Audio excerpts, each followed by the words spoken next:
Paula en leuk dat je kijkt naar Boeien.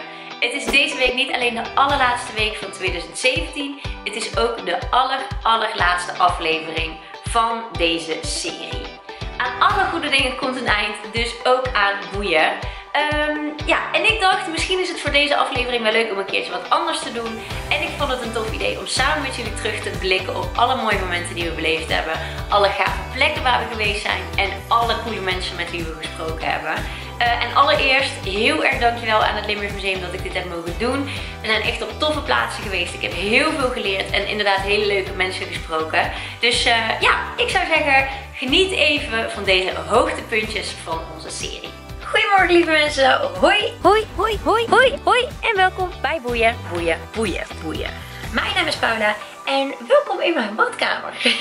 Hoef je niet goed te. We zijn nu dus in Coriovallum, oftewel Oud Heerlen. En het is lekker druk. Iedereen komt even kijken wat er nog te doen is. En, het is best wel gezellig, ik ruik eten. Daar zie je ze dus.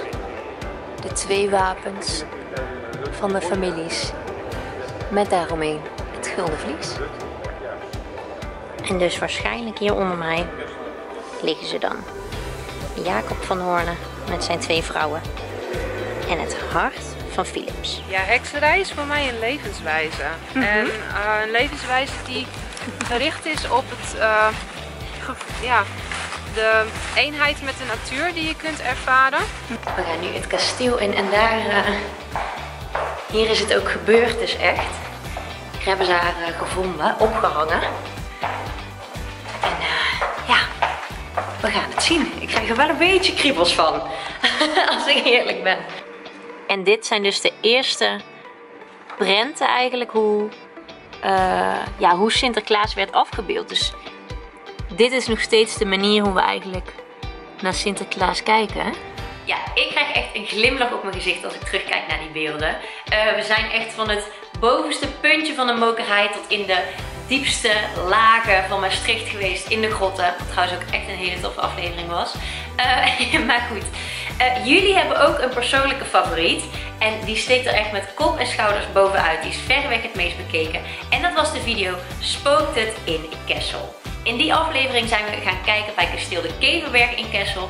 En aan mijn gezichtsuitdrukking kun je eigenlijk wel zien dat het niet mijn favoriete video was om op te nemen. Oké, ik heb me net eens laten vertellen dat hier dus een van de oude bewoners is verdronken in de Maas. En het gerucht gaat dus dat die man, Casper, hier nog altijd ronddolt in dit kasteel. Als ik ergens bang voor ben, dan zijn het geesten. Dus snel weg hier. Ja, als ik die beelden terugzie, dan kan ik natuurlijk wel begrijpen waarom het jullie favoriete video is. En het viel allemaal wel mee hoor. Het is een prachtige locatie, kasteel de Keverberg. Dus ik begrijp het voor de volle 100%. Zelf heb ik natuurlijk ook een aantal favorieten eigenlijk. Ik kan niet echt goed kiezen. En als ik terugdenk aan mijn allermooiste boeienmoment, is het niet per se de video die ik heel erg tof vond, maar vooral het moment dat ik naar de Smak te rijden mocht om daar even te kijken in het kattenasiel. Waar ik dus een middagje tussen de katten heb gezeten. Ik was dolgelukkig en dat kun je ook echt terugzien in deze beelden. Hi lieverd. Hi. Hallo. Je brengt helemaal geen ongeluk. Nee. Ja, en deze, we zijn echt onafscheidelijk vanaf nu. Dus ik denk dat ik maar hier moet gaan wonen. Hi liefje. Hallo. Ik denk dat de heksen vroeger daarom ook zwarte katten hadden. Want witte katten met zwarte kleding, dat werkt niet. Ja, en ik heb me echt in moeten houden om niet een van die lieverds mee naar huis te nemen. Nou, als je al die beelden zo terugziet, dan lijkt het eigenlijk alsof er nooit iets misgaat. En dat heb ik vooral te danken aan de mannen van de montage. Dus jongens, heel erg bedankt.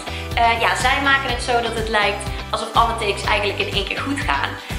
Ik kan je verzekeren dat het tegendeel eigenlijk waar is. En kasteel de Kever...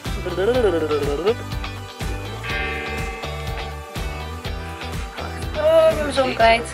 Maar ik ben nu dus in Heerlen en daar mag ik een kijkje gaan nemen in het...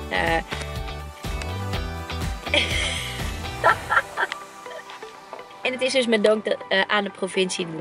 De Keverberg is niet... Vond je het nou een leuke video? Vergeet dan niet om een duimpje omhoog te geven. En ook om zeker niet... En in die tentjes worden allemaal oude ambachten uitgevoerd. Wat je hier in de vitrine... De Romeinen vinger om... Wat je hier in de vitrine... Probeert. En dus zelfs voor het opnemen van dit filmpje... Nou, ik heb me echt in moeten houden. Wacht even. Als je al die beelden zo terug ziet, dan lijkt het eigenlijk net alsof we... Als je dit zo terug ziet, dan denk je... Wow, het lijkt eigenlijk net alsof er nooit... Oh nee, dat is allemaal wat. Ja, dat was ook wel een hele toffe... Ja, ik krijg echt een glimlach op. Ik krijg het echt. Ja, een beetje zelfspot moet kunnen, vind ik altijd. En vooral omdat de serie verder zo'n toffe ervaring voor mij is geweest. En niet alleen omdat ik dus op zoveel mooie plekken ben geweest, maar ook omdat ik echt dingen heb mogen doen die ik waarschijnlijk zonder deze serie niet had kunnen doen. Ik heb bijvoorbeeld een tent opgebouwd met de Ridders van Gelderen. Ik heb gesproken met de schrijver Theo van Brunschot, gewoon op de mokerij, op zijn inspiratiepunt voor zijn boek. Ik heb DJ mogen zijn, een dagje bij de lokale omroep. Ik heb frietjes gegeten met Paul van Loon. Hoeveel mensen kunnen dat zeggen? Oeh, dat is misschien trouwens wel een leuk verhaal, dat weten jullie helemaal niet. Voor de opnames van de commercial van Paul van Loon mocht ik dus een dagje meelopen en vloggen hoe het eraan toe ging bij de opnames van die commercial. En na afloop hebben we allemaal samen gezellig frietjes gegeten. En ja, ik heb dus frietjes gegeten met Paul van Loon. Heel gezellig, hoeveel mensen kunnen dat zeggen? Kunnen we een foto invoegen? Kan die hier zo even komen te staan? En dit was hem dan, de allerlaatste aflevering van Boeien. Ik hoop dat jullie het leuk hebben gehad om met mij op avontuur te gaan door onze provincie. En om vandaag dus even een dagje terug te blikken naar al die avonturen. Doe ook even een duimpje omhoog als je het een leuke video vond. Ik wil jullie enorm bedanken voor het kijken al die weken. Voor al jullie duimpjes omhoog, alle comments, lieve reacties, het delen van de video's. Ja, dat was echt heel erg tof om te zien dat jullie het leuk vonden.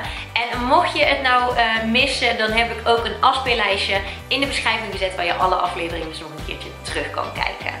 Jongens, nogmaals, vergeet deze video niet te liken en vergeet niet te abonneren op het kanaal van het Limburgs Museum. Wie weet kom ik nog een keertje terug in 2018 en anders weet ik zeker dat er nog hele toffe projecten aan zitten te komen. Voor nu heel erg bedankt voor het kijken en wie weet tot de volgende keer. Doei!